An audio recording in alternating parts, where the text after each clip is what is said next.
दोस्तों, क्या हाल है। उम्मीद करता हूँ आप सब ठीक होंगे।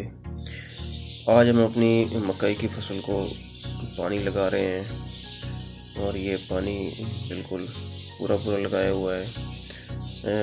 याद रखने वाली बात यह है कि पानी जो है वो पूरा ही लगाना है, ज़्यादा नहीं लगाना चाहिए। उससे फसल जो है वो डिसकलर हो जाती है और जो खुराक है वो लीच डाउन कर जाती है और पौधे को खुराक सही तरह से नहीं मिलती।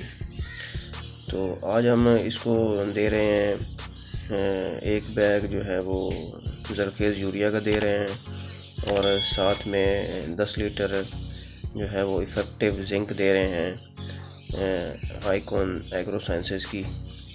और इसके अलावा जो है वो 10 लीटर हम इसको दे रहे हैं आइकॉन एग्रो साइंसेस का आयोनिक एसिड। तो ये दोनों चीज़ें हम ड्रम में फ्लड कर रहे हैं और जो खाद है वो भी फ्लड करके दे रहे हैं। ये आज हम दूसरी बोरी खाद की दे रहे हैं। पिछली बोरी जो खाद की थी पहली, वो हमने बारिश के साथ दे दी थी।